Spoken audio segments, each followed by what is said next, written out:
Boa tarde a todos, Pai do Senhor Jesus, que estejam com todos. Estamos hoje começando mais uma aula do nosso curso das Epístolas Gerais. Estamos já na nossa 7ª aula, que é a primeira Epístola de João, primeira parte.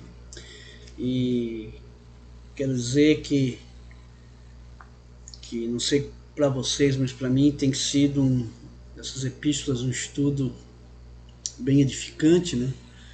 Tem me constrangido bastante, tem feito mesmo que eu morra um pouco a cada dia que a gente lê e estuda essas epístolas. Que Deus possa estar guardando a vida de cada um, né?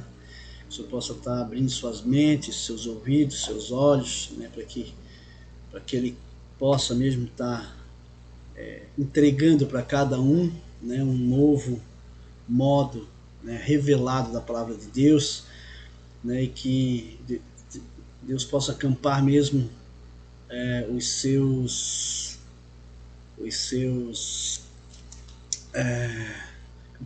anjos, né, guardando cada um de vocês, e que nós possamos mesmo crescer, né, crescer mais como cristãos, né, como homens de Deus e mulheres de Deus, né. Então que Deus possa mesmo estar derramando mesmo sabedoria para cada um de nós, né. Então que Deus abençoe, né, e que essa aula hoje, né, possa estar mesmo indo de encontro àquilo que você tem clamado a Deus mesmo, e que Ele possa entregar para você. Amém? Então, né, as epístolas gerais, fé, esperança e amor, né, aula 7, a primeira epístola de João, a primeira parte desse nosso estudo. Nessa lição nós estudaremos a autoria e a origem da primeira epístola de João, introdução e esboço da primeira epístola de João, luz e trevas, pecado, perdão e mandamentos, louvor e admoestação e os anticristos. Né? Pode um homem impetuoso, ao ponto de ser chamado filho do trovão, tornar-se um discípulo repleto de mansidão e amor? Sim, depende de Deus operar nessa vida de tal modo e usá-la para a sua glória. Foi assim que João tornou-se grandemente usado por Deus, escrevendo 5 livros do Novo Testamento e servindo durante toda a vida. Ao escrever, João teve em mente o mesmo propósito de Pedro e Judas, isto é, combater os falsos ensinos e a indisciplina na igreja. Foi seu propósito definir plenamente o conceito de comunhão, a fim de promover na igreja a melhor comunhão com Deus por meio de seu Filho. Visto que essa epístola provavelmente tenha sido escrita no ano de 79 ou 80, né, ou no máximo até o ano de 95 depois de Cristo, João escrevia agora para uma segunda geração de crentes. Apesar de não haver perseguição declarada e aberta nessa época, Satanás atacava a igreja interiormente, iludindo o povo de Deus como testemunha dos milagres, da crucificação e da ressurreição de Jesus Cristo. João estava em condição de refutar os ensinos falsos que estavam surgindo e mostrar que o amor do homem para com Deus pode ser visto em sua atitude para com o próximo.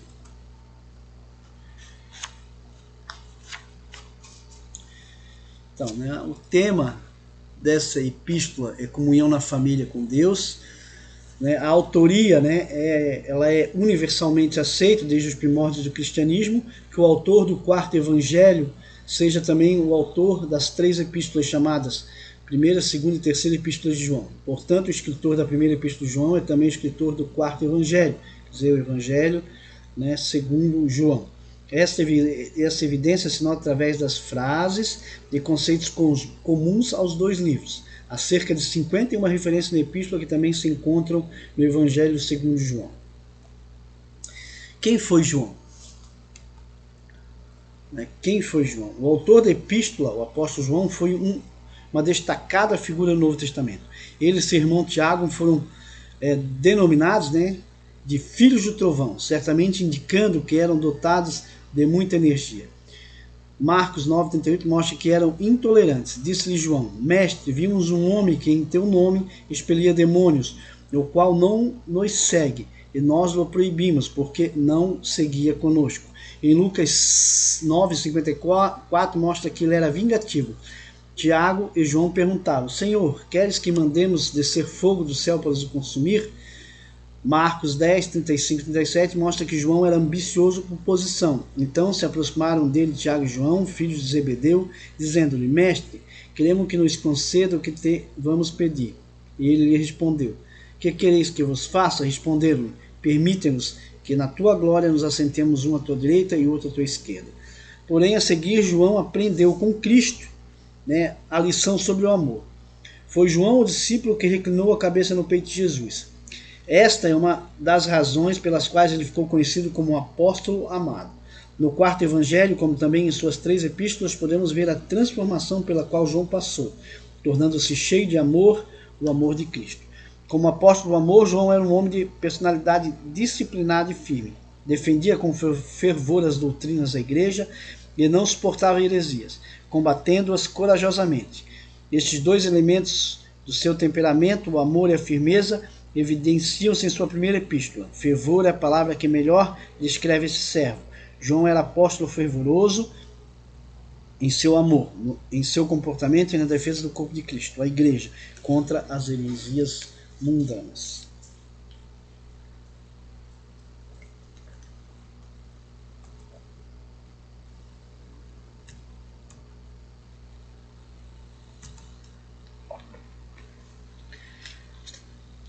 João foi, talvez a pessoa que mais desfrutou de estreita comunhão pessoal com o Mestre aqui na Terra. Podemos dizer que Jesus e João foram profundamente amigos.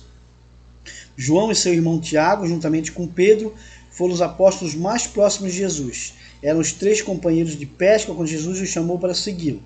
Foram eles os primeiros discípulos de Jesus. Quando estava morrendo na cruz, Jesus incumbiu seu melhor amigo, João, de tomar conta de sua mãe, Maria. João esteve presente no dia de Pentecostes, ocasião em que foi batizado no Espírito Santo. Parece que Pedro e João continuaram juntos como irmãos.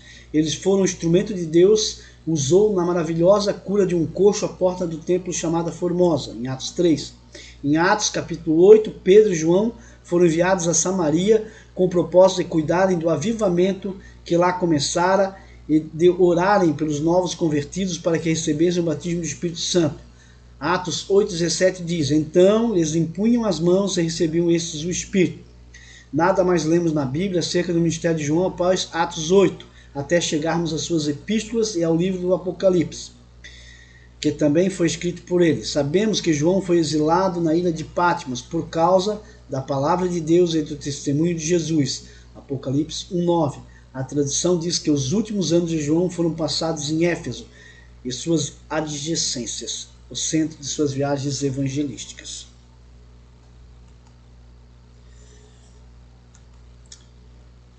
Então, querendo avisar os crentes sobre os lobos que estavam aparecendo naqueles dias, João procura apresentar à igreja princípios de salvação através de Cristo e aconselha seus membros a fortalecerem sua crença no Filho de Deus. Uma expressão usada é desde o princípio, ilustrando que Deus é eterno e que seu amor dura para sempre. Deus é constante e com seu grande amor procura salvar e aperfeiçoar a alma do homem. A palavra amor encontra-se várias vezes nessa carta, e a ênfase do apóstolo é que o amor divino nos ajuda a crescer e a vencer. Deus é real e compassivo, enquanto os falsos mestres são desonestos e odiosos.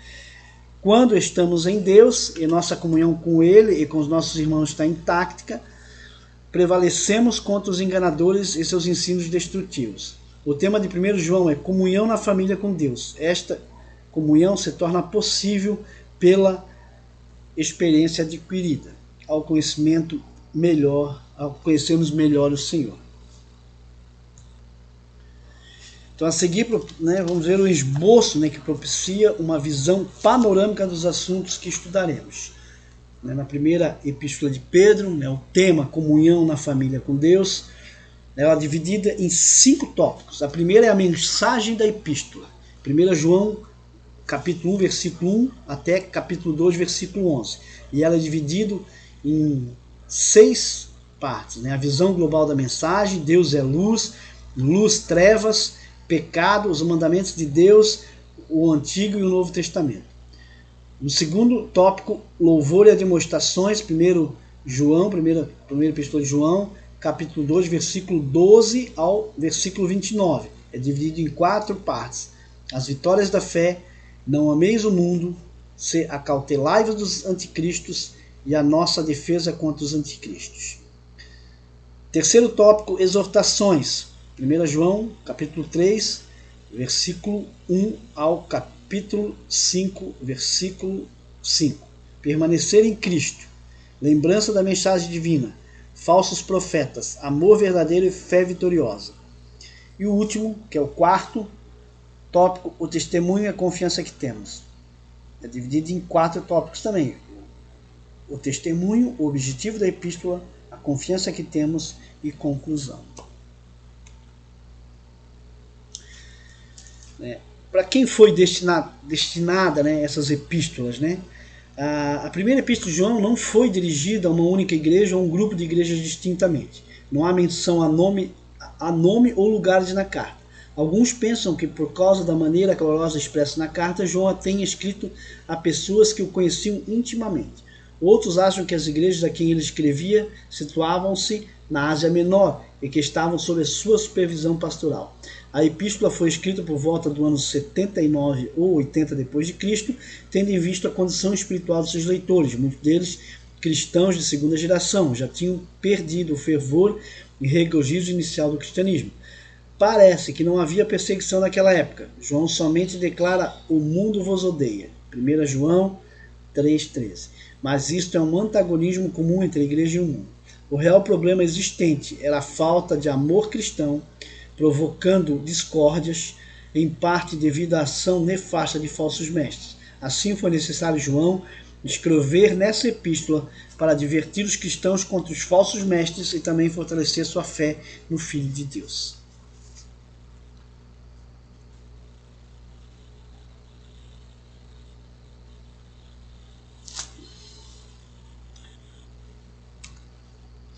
Visão global da epístola, né? A visão global da mensagem, 1 João 1:4. Fala assim: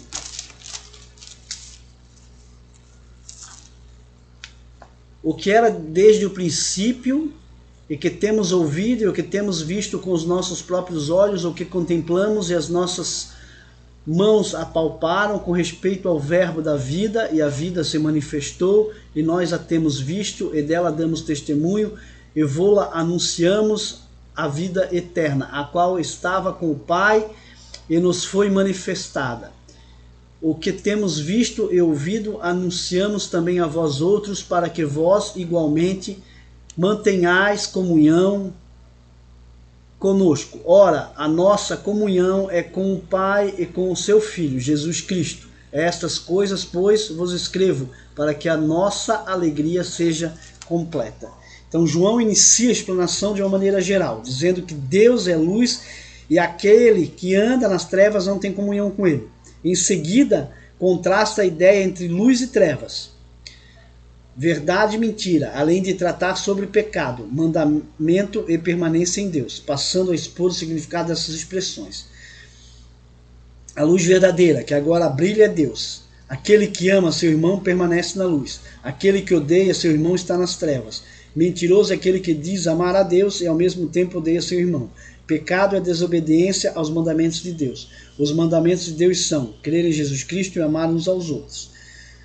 Os versículos 1 a 4, João destaca o fato da humanidade de Cristo, assunto sobre o qual, naquele tempo, surgiram dúvidas. Quanto a isto, declara: o que era desde o princípio, o que temos ouvido e o que temos visto com os nossos próprios olhos, os que contemplamos e as nossas mãos apalparam com respeito ao verbo da vida. O apóstolo teve um duplo propósito ao escrever essa carta. Primeiro, encorajar os leitores a permanecer na mensagem que ouviram desde o princípio, amar uns aos outros. E segundo, não se deixar influenciar por falsos mestres e anticristos. O resultado da leitura da epístola levaria a comunhão uns com os outros e com o Pai e o Filho. Em 1 João 1:5, Deus é luz. Fala assim: ora, a mensagem que da parte dele temos ouvido e vos anunciamos é esta, que Deus é luz e não há nele treva alguma. No versículo 5 do primeiro capítulo encontramos estas palavras: Deus é luz. Mais uma vez o apóstolo repete a frase: temos ouvido e também vos anunciamos. João tinha ouvido a verdade e agora estava proclamando através de seus escritos a mensagem iluminadora do verbo da vida. Luz aqui diz respeito ao caráter de Deus, a saber, a sua santidade, sua pureza e seu esplendor. Quando há luz, não há escuridão. A luz sempre dissipa as trevas. Sendo aquele que ilumina o mundo, Deus afasta as trevas do mal, do pecado e das hostes satânicas. É impossível a escuridão e a luz compartilharem o mesmo espaço simultaneamente. A luz sempre combate e predomina sobre as trevas. Enquanto a luz estiver acesa, as trevas não podem se manifestar. Onde Deus prevalece como luz, o mundanismo, a imoralidade, a perdição e tudo quanto é pecaminoso e diabólico é derrotado. 1 João 1:6 e 7 fala assim: se dissermos que mantemos comunhão com ele e andamos nas trevas, mentimos e não praticamos a verdade. Se porém andamos na luz, com ele está na luz. Mantemos comunhão uns com os outros, e o sangue de Jesus, seu Filho, nos purifica de todo pecado. É necessário vivermos na luz para que não andemos em trevas. Aquele que mente está fora de contato com a luz, mas cercado de escuridão. Para permanecer na luz é imprescindível praticar a verdade. Verdade essa conforme nos revelada pela própria luz. Nesses versículos, o apóstolo amado está combatendo uma heresia, um perigo que se filtrava então na igreja. Muitos crentes achavam-se acima do pecado. Segundo eles, o pecado não os atingia nem os afetava.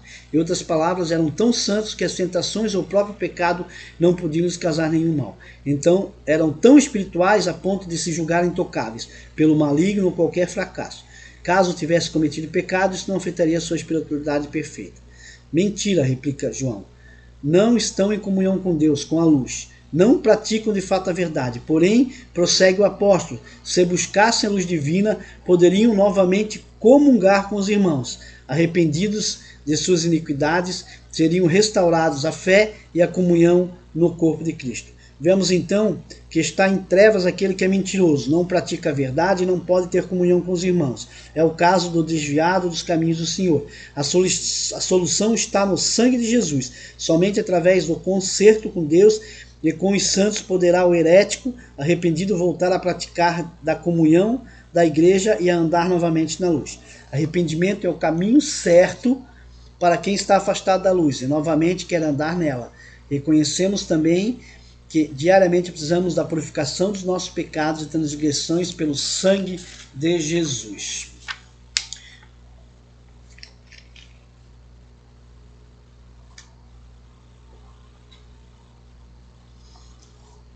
Então até aqui João tem nos falado que nós temos que andar na luz. Né? E onde que nós estamos, então se nós somos luz, aonde que nós chegamos, né, as trevas não podem permanecer. Né? Porque nós somos luz, como nós vimos, luz e trevas não compartilham, né, no mesmo espaço.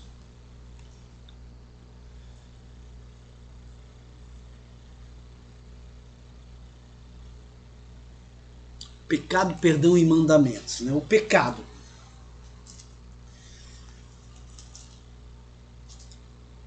Primeiro João 8:1 1:8 ao 2:2. Se dissermos que não temos pecado nenhum, a nós mesmos nos enganamos, e a verdade não está em nós. Se confessarmos nossos pecados, ele é fiel e justo para nos perdoar os pecados e nos purificar de toda injustiça. Se dissermos que não temos cometido pecado, fizemo-lo mentiroso, e a sua palavra não está em nós. Filhinhos meus, Essas coisas vos escrevo para que não pequeis. Se todavia alguém pecar, temos advogado junto ao Pai, Jesus Cristo o justo. Ele é a apropriação pelos nossos pecados, e não somente pelos nossos próprios, mas ainda pelos do mundo inteiro. Então o escritor continua nesse trecho a doutrinar sobre o pecado. A pessoa que afirma que não peca, está enganando a si mesmo. Conforme Romanos 3:23, que fala: todos pecaram, né? Não há um sequer que esteja isento de culpa. A raça humana é composta por pecadores e os crentes também pecam. Lembremos que o apóstolo está escrevendo para a igreja. Precisamos, pois, reconhecer antes de tudo a realidade, a existência marcante do pecado, algo que não podemos escapar. Não podemos esconder o pecado com uma mentira. Fazer isso é aumentar nossa iniquidade. Então, quando nós escondemos nosso pecado, né, com a mentira, né, então nós estamos com isso aumentando nossa iniquidade. O homem por si mesmo não pode se desvencilhar do pecado. Ele precisa do socorro divino. João mostra como podemos receber esse socorro. Em 1 João 1,9, encontramos a esperança do transgressor e do desviado, do crente que tropeçou e caiu, e daquele que está cansado e farto da vida de pecado. Se confessarmos, ele é fiel. Se confessarmos, ele é justo. Para quê? Para nos perdoar e purificar.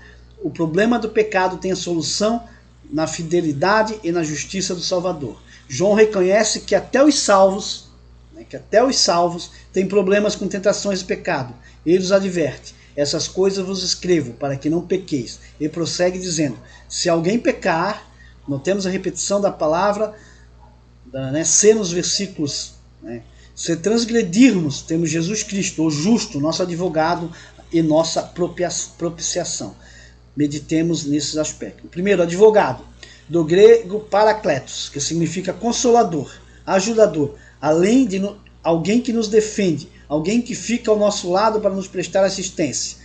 Isto é, nesse contexto, a intercessão de Jesus diante de Deus a nosso favor é essencial à salvação, pois sem ela voltaríamos à escravidão do pecado. Segundo, propiciação, do latim propitiatio, aquilo que propicia, tornar favorável. Jesus é nossa propiciação, isto é, tomou sobre si os nossos pecados. Sua oferta, isso quer dizer, seu sangue, seu sacrifício vicário e expiatório na cruz, pagou as nossas penalidades, removendo a nossa condenação. Através de Jesus e seu ato de amor na cruz, a humanidade pode novamente voltar a Deus, manter comunhão com Ele. Então, nós temos que cuidar muito com isso, porque Jesus é o advogado. Jesus, através da morte do seu sangue, que nos foi tornado favorável, nos foi tornar favorável perante Deus. Então, por quê? Porque ele tomou sobre si os nossos pecados, ele levou naquela cruz sobre os nossos pecados. Ele pagou com sangue, com o seu sangue, os nossos pecados. Em 1 João 2, 3 ao 6, ora, sabemos que temos conhecido por isso. Se guardamos os seus mandamentos, aquele que diz, eu o conheço e não guarda os seus mandamentos, é mentiroso, e nele não está a verdade. Aquele, entretanto, que guarda a sua palavra, nele verdadeiramente tem sido aperfeiçoado o amor de Deus. Nisso sabemos que estamos nele. Aquele que diz que permanece nele, esse deve também andar assim como ele andou. Então, esses mandamentos são para o nosso bem, necessário se faz, pois que sejam obedecidos. O alimento é essencial ao corpo, os sais minerais e as vitaminas nos fortalecem. Porém, isso só acontece se o alimento chegar ao estômago e for digerido. Da mesma forma, os mandamentos de Deus também precisam ser digeridos para que a alma seja nutrida e fortalecida. Daí advém o crescimento espiritual. Obedecendo aos mandamentos do Senhor, estamos ingerindo alimento sagrado e sadio para o nosso homem espiritual. Pela obediência à palavra de Deus, revelamos nosso amor por Ele e aumentamos o conhecimento a respeito dele. Deus se revela àquele que o ama e obedece segundo a sua palavra. Aquele que não conhece a Deus, não guarda seus mandamentos e não se alimenta de substância espiritual, continua nas trevas. É uma alma fraca e moribunda. No entanto, aquele que conhece o Mestre, revela-o através de sua vida de obediência e amor. Desse modo, conhecemos quem anda na luz, quem está nele. Igualmente, aquele que está e o que permanece em Deus, procure imitá-lo segundo os seus passos.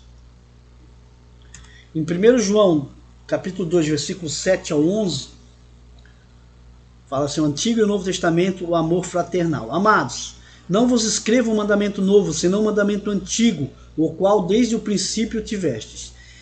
Este mandamento antigo é a palavra que ouvistes. Todavia vos escrevo um novo mandamento, aquilo que é verdadeiro nele e em vós, porque as trevas se vão dissipando e a verdadeira luz já brilha. Aquele que diz estar na luz e odeia seu irmão, até agora está nas trevas. Aquele que ama seu irmão permanece na luz, e nele não há nenhum tropeço. Aquele, porém, que odeia seu irmão, está nas trevas e anda nas trevas e não sabe para onde vai, porque as trevas lhe cegaram os olhos. Temos aqui dois mandamentos distintos. Ou será que o novo mandamento é a continuação do antigo? Temos aqui dois mandamentos distintos, ou será que o novo mandamento é a continuação do antigo? Ou uma repetição dele? O apóstolo fala: não vos escrevo um mandamento novo, senão um mandamento antigo. Depois, todavia, vos escrevo um novo mandamento. O que quer dizer isso? Parece que tem uma contrariedade, né? Ao observarmos os dois versículos juntos, encontramos a resposta. Na verdade, o mandamento novo e o antigo são essencialmente o mesmo. Era e é um mandamento único e permanente. Algo que é verdadeiro, que emana de Deus, é sempre verdade. O mandamento novo, que era o antigo, procede das palavras de Cristo em João 13:34. Novo mandamento vos dou, que vos ameis uns aos outros, assim como eu vos amei, que também vos ameis uns aos outros. É antigo porque provém do passado, do Antigo Testamento. Levítico 19:18. Deixa eu pegar aqui Levítico.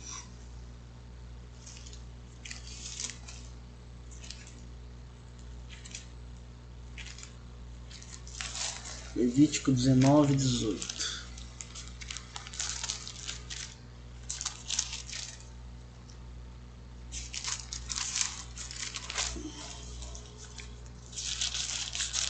Levítico 19:18.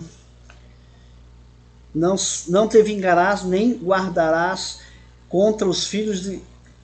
Não guardarás ira contra os filhos de teu povo, mas amarás o teu próximo como a ti mesmo. Eu sou o Senhor. Primeiro, Levítico capítulo 19, versículo 18. Amém?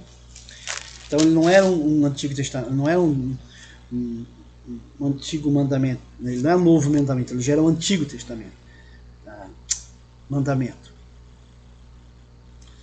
Então, no Antigo Testamento, Levítico 19:18, e novo pelo fato de Jesus e seus discípulos demonstrarem praticamente no comportamento e no falar.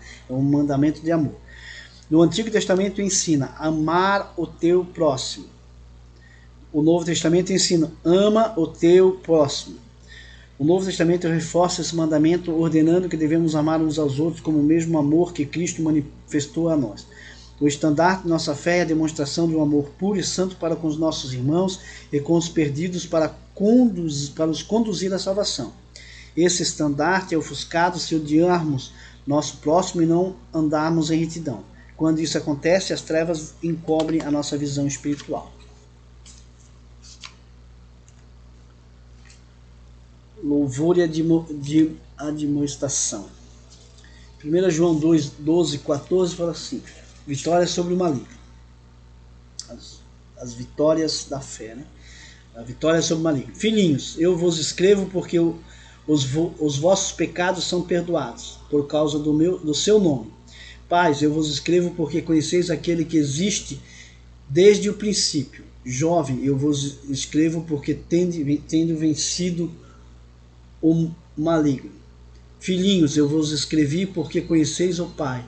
Pais, eu vos escrevi porque conheceis aquele que existe desde o princípio. Jovens, eu vos escrevi porque sois fortes, a palavra de Deus permanece em vós, e tendes vencido o maligno. Nessa passagem, João trata os crentes como filhinhos, jovens e pais. Primeiro, filhinhos. Filhinhos são os nascidos de novo, cujos pecados foram perdoados. Jovens são a força e o desafio da juventude, tinham vencido o mal. Pais são os experientes na fé, crentes maduros, idôneos e sábios no Senhor. Primeiramente, João fala sobre o perdão dos pecados dos que aceitam Jesus. O perdão concedido por Cristo aos pecados marca o princípio da vida cristã. A pessoa precisa reconhecer que é pecadora e assim aproximar-se do Salvador, arrependida. Ele está sempre pronto a perdoar todos que se chegam a ele, confiantes em seu sangue remidor.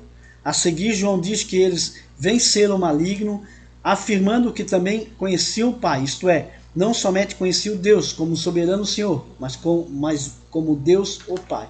Notemos que João repete o verbo escrever 6 vezes, e repetição na Bíblia quase sempre indica ênfase. O escritor, como fez o salmista, repete uma frase para chamar a atenção sobre uma verdade ou princípio. João, nesses versículos, está enfatizando as vitórias espirituais do crente. O ponto-chave aqui é que todos os que fazem parte do corpo de Cristo precisam do conteúdo das Escrituras. As crianças com sua dieta leve, a juventude com sua disposição e energia, os mais idosos com sua fé prudente e desenvolvimento, enfim, todos os crentes necessitam ouvir, receber e ver as palavras inspiradas do apóstolo, né? É por causa do nome de Cristo que temos as nossas iniquidades expiadas. É por conhecermos aquele que existe desde o princípio que podemos permanecer justos perante ele. Por essa verdade, a palavra de Deus permanece em nós. É que temos vencido o inimigo ou maligno. A conquista da fé são nossas quando nos alicerçamos na palavra na pessoa de Deus. Então, nós temos a vitória no Senhor sobre o pecado, filhinhos, novo nascimento. Vitória no Senhor sobre o tentador, jovens, força. Vitória no Senhor através de experiência com Deus, paz, maturidade.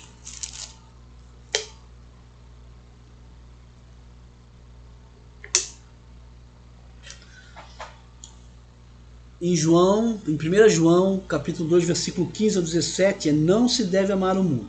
Não ameis o mundo nem as coisas que há no mundo. Se alguém amar o mundo, o amor do Pai não está nele. Porque tudo o que há no mundo, a concupiscência da carne, a concupiscência dos olhos e a soberba da vida, não procede do Pai, mas procede do mundo. Ora, o mundo passa, também bem como a sua concupiscência. Aquele, porém, que faz a vontade de Deus permanece eternamente. Então, após lembrar aos crentes a sua posição em Cristo, João os admoesta a não amarem o mundo. É um aviso enfático, um alerta. Cuidado, não ameis o mundo e nem coisas do mundo.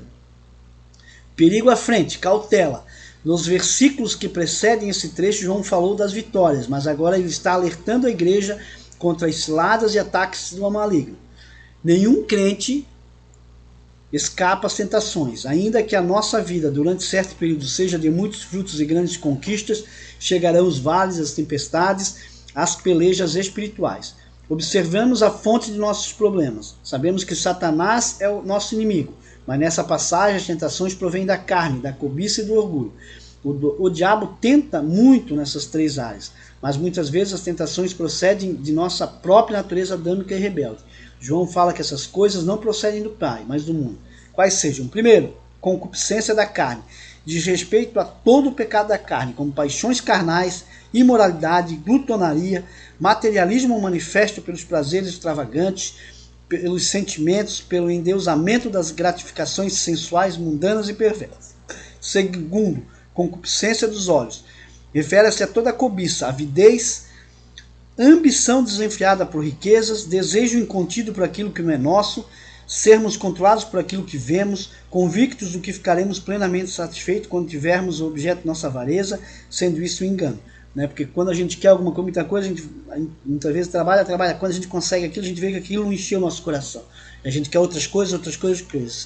E aí isso são a concupiscência dos olhos.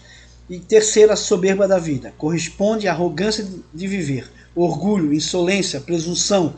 O homem que pensa e fala muito de si mesmo e de seus bens, suas riquezas, seus feitos, sendo estes quase sempre falatórios e exageros vios. É um petulante, convencido e vaidoso. Estes pecados entristecem e afastam rapidamente o Espírito de Deus. Onde há concupiscência e soberba, no coração não há lugar para o amor do Pai. O homem precisa escolher um ou outro. A mensagem de João é definida. Se alguém amar o mundo, o amor do Pai não está nele. Primeira Epístola de João, capítulo 2, versículo 15. É impossível amar ambos ao mesmo tempo.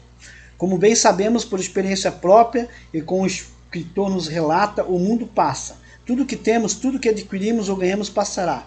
Depois do fogo, nada terrestre ou material restará. Permanecerá somente aquele que faz a vontade de Deus. Se o amor do Senhor habita em nós, não seremos controlados por tentações materiais e carnais. Permaneceremos sempre nele, cumprindo e obedecendo a sua vontade.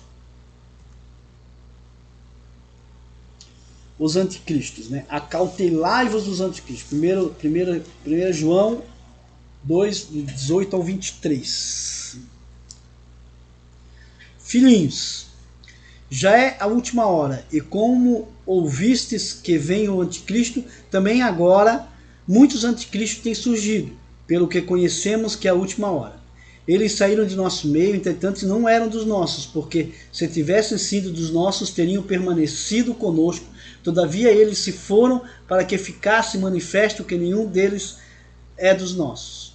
E vós possuís unção que vem do santo, e todos tendes conhecimento. Não vos escrevi porque não saibais a verdade, antes porque a sabeis, e porque mentira alguma jamais procede da verdade. Quem é o mentiroso, senão aquele que nega que Jesus é o Cristo? Esse é o anticristo, o que nega o Pai e o Filho. Todo aquele que nega o Filho, este não tem o Pai. Aquele que confessa o Filho, tem igualmente o Pai. Então, após admoestar os crentes a não amarem o mundo, João os adverte contra os anticristos. Primeiramente, ele declara que já é a última hora. Paulo já tinha, pelo Espírito Santo, predito a vinda de anticristos. João certamente se refere a isto quando diz: como ouvistes de que vem o anticristo, também agora muitos anticristos têm surgido. Pois os falsos mestres que se opunham aos ensinos de Jesus, negando sua vinda e afirmando que ele não era o Cristo, eram chamados de anticristos, que vinham entre os crentes sem jamais terem sido, de fato, crentes. A última hora é uma referência ao tempo entre a assunção de Cristo e o arrebatamento da igreja. João, em seus dias, viveu durante esta última hora, até Cristo voltar. Como reconhecer o anticristo que procura desviar os falsos da verdade, os salvos da verdade? João nos diz que um dos indícios é que o anticristo nega o Pai e o Filho. Os crentes não devem permitir que esses falsos mestres os confundam com doutrina estranha, pois já receberam conhecimento da verdade por ocasião de sua salvação. Esses anticristos confundiram muitos crentes nos dias de hoje, João, ensinando que o pecado, como erro pessoal, não existe e que Deus não está interessado em comunicar-se com os homens. O anticristo não tinha aparecido, mas os anticristos já estavam provocando divisões e dificuldade na igreja, nos dias de João. Anti, no grego, significa contra, oposto. Anticristo, portanto, significa contra Cristo. Em outras palavras, aquele que se opõe a Cristo, o adversário de Cristo. O espírito, os princípios do anticristo têm se manifestado no mundo através da história da igreja. Várias pessoas, como Antíoco Epifânio, Nero, Napoleão Bonaparte, os integrantes do papado, Adolf Hitler, entre outros, têm sido chamados de anticristo. Porém, o tempo provou que o povo se enganou em sua especulação, pois quando o anticristo surgir durante a grande tribulação, terá pouco tempo para operar, sendo em seguida lançado no lago do fogo. Há crentes que têm fé vacilante, não têm firmeza na doutrina, nem experiência cristã profunda. São vítimas de doutrinas estranhas porque estão sempre à procura de algo novo. João lembra aos crentes que eles receberam a unção do Espírito Santo e que conheceram a verdade desde sua conversão. Em outras palavras, não tinha necessidade de que alguém estranho à igreja os ensinasse contra a doutrina bíblica, pois já conheciam a verdade e deveriam permanecer nela. É na igreja e não fora dela que Deus tem posto mestres por ele capacitados para ensinar o seu povo. Então aqui, né, ele falou um pouquinho dos anticristos, quer dizer, contra Cristo, né? Então a nossa defesa contra os anticristos, 1 João 2, 24 ou 29. Permaneça em vós o que ouviste desde o princípio. Sem vós permanecer o que desde o princípio ouvistes, também permanecereis vós no Filho e no Pai. E esta é a promessa que ele mesmo vos fez, a vida eterna. Isto que vos acabo de escrever é cerca dos que vos procuram enganar. Quanto a vós, outros, a unção que dele recebestes, permanece em vós, que é a unção do Espírito Santo. E não tendes necessidade de que alguém vos ensine, mas como a sua unção vos ensina a respeito de todas as coisas, e é verdadeira e não é falsa, permanecei nele, como também ela vos ensinou. Filhinhos, agora, pois, permanecei nele, para que quando ele se manifestar, tenhamos confiança, e dele não nos afastemos envergonhados na sua vinda. Se sabeis que ele é justo, reconhecei também que todo aquele que pratica a justiça é nascido dele. João se refere novamente à unção recebida de Cristo quando nos tornamos dele. Declara que esta unção é verdadeira e não é falsa. Os cristãos de então experimentaram a verdadeira unção, mas alguns começaram a duvidar disso, inclusive descrendo que Jesus fosse realmente o Filho de Deus. Tenhamos em mente o seguinte: não importa quão firme esteja o crente e o quanto conheça a sã doutrina, o inimigo está sempre pronto a atacar, tentando destruir sua fé. Foi isso o que aconteceu naquele tempo e é o que acontece ainda hoje. Devemos estar firmados na palavra de Deus e não nos ensinos de quem quer que seja. Se alguém fala de acordo com os oráculos de Deus. Está em primeira Epístola de Pedro 4:11, como a gente falou. Então a gente já estudou isso, né? A unção da terceira pessoa da Trindade, o Espírito Santo, é uma proteção contra os anticristos e seus ensinos falsos. As heresias, o legalismo, os enganos e truques do inimigo não nos farão tropeçar. Isso porque temos recebido e permanece em nós a unção que vem do Santo. Outra defesa contra o mal é o nosso conhecimento doutrinário, neste caso especialmente a cristologia. O mentiroso nega que Jesus é o Cristo, enquanto que as Escrituras proclamam que Jesus é o Messias, o Cristo, e que Deus Pai e Deus Filho são um quanto à divindade.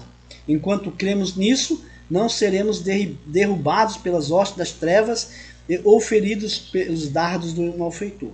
Uma última proteção é uma vida dedicada inteiramente ao Senhor. Quando estamos realmente em Cristo, demonstramos fé e confiança nele. Praticamos a justiça e evidenciamos firmeza espiritual. O crente que permanece em Cristo cresce na fé e produz fruto com abundância. Quando o Senhor voltar, o crente não se envergonhará, mas com grande júbilo estará com o seu mestre. Amém? Glória a Deus. Então, nessa primeira epístola de Pedro, nós vimos, de João, na primeira parte, nós vimos que nós temos que cuidar, né? Que Deus é luz, né? O verbo da vida é a comunhão com Deus, né? E a comunhão com Deus. Deus é a luz, o pecado, a confusão e a propiciação. Também vimos o Antigo e o Novo Testamento, o amor fraternal, né? O Antigo, o Novo Mandamento, né? Na verdade, o Antigo Mandamento, que está lá em Levíticos 19, capítulo 19, versículo 18, né, que temos nos amar como amar uns aos outros. Né, vimos a vitória sobre o maligno, os anticristos, a unção do Espírito Santo. Né, e semana que vem nós damos continuação, né, nessa primeira epístola de João.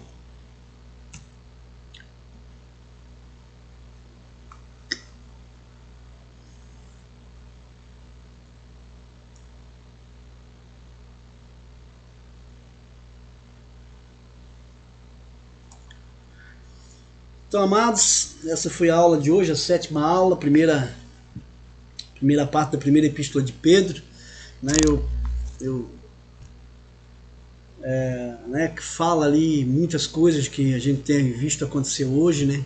Já acontecia naquela época também, né?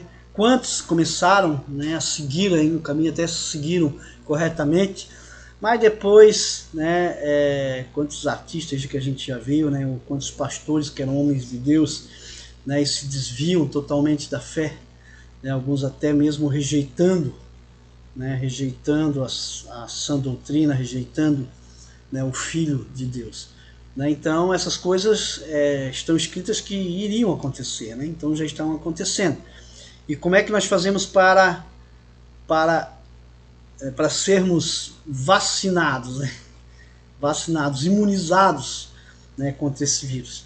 né? Então, primeiro, o poder do Espírito Santo em nossas vidas, né? O Espírito Santo, nós sermos cheios do Espírito Santo, né? Assim como as 10 virgens, né? As 10 virgens tinham lâmpadas, né? Mas 5 eram prudentes e tinham mais azeite, e 5 não tinham azeite, né? E o azeite, o óleo, sempre quando é falado na Bíblia, se fala do Espírito Santo, né? Da referência ao Espírito Santo. Então, o que nós podemos falar, né? O que a gente pode fazer nós temos comunhão com o Espírito Santo, nós temos o conhecimento das Escrituras, nós temos uma vida com Deus.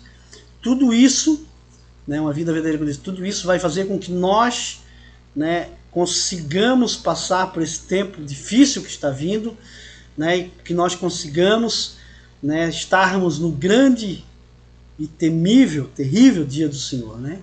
Para nós vai ser um grande dia, um dia de alegria. Mas para todo aquele que ficar aqui, né, quando Cristo vir buscar a sua noiva, né, vir buscar a igreja, né, vai ser um dia terrível, né? Imagina, né, até hoje em dia esse mundo nunca esteve, né, sem o Espírito Santo, né? E a partir do momento que soprarem as trombetas, né, o Espírito Santo, o Consolador, aquele que nos convence, né, da justiça do pecado, vai ser tirado desse mundo. Então imagina que hoje em dia com o Espírito Santo aqui, né, já é difícil as pessoas crerem que existe um Deus, né, que um dia julgará todas as pessoas, né? Então imagina no grande dia, depois que for tirado o Espírito Santo. Por isso que vai ser muito difícil, né, que tenham, né, que todos aqueles que ficarem aqui, né, vão serem salvos, né? Vai ter, né, porque em Apocalipse fala, né? Então vai ter sim, né? Mas não vai ser muitos, né? Porque, né, a tribulação, quando a gente lê ali Apocalipse, né, parece que não é uma coisa tão ruim, né? Mas a gente tem que ler ali que vai estar tendo fome, pestes, doenças, fogo caindo do céu, né? Tudo quanto vai ser terrível mesmo, né? Mas tem muitas pessoas que leem e dizem, mas o anticristo não vai ser tão ruim assim. Mas vai ser sim, tá? Porque vai ter a falsa paz, os 3 anos e meio da falsa paz, mas vai estar acontecendo muita coisa. Então, que nós possamos ser, né, capacitados, né, e que o Espírito Santo nos dê força para que nós possamos suportar esse momento. Amém? Que Deus Pai, Deus Filho e Deus Espírito Santo esteja com você até a semana que vem, né, que nos traga até no próximo sábado para nós estarmos estudando a segunda parte da primeira epístola de Pedro, e que o Senhor possa estar guardando cada um durante a semana, suas famílias, suas casas, né, e também todos aqueles que vão estar assistindo posteriormente esse vídeo. Amém, queridos? Também nós clamamos por esse país, clamamos pelo governo, para que o Senhor tenha misericórdia desse mundo do povo, que o Senhor tenha misericórdia, né, desse país, e que Deus, mas que Deus venha fazer sua justiça também, né? Também clamamos lá pela nação de Israel, que é o povo escolhido de Deus, que haja paz naquele lugar, né? Que Deus também tenha misericórdia ali dos palestinos, também que Deus tenha misericórdia ali dos povos da Rússia, da Ucrânia, né? Todos esses países que estão em guerra, né? Que eles possam ser governados aí pelo Príncipe da Paz, que é Jesus Cristo. Amém? Deus abençoe a todos.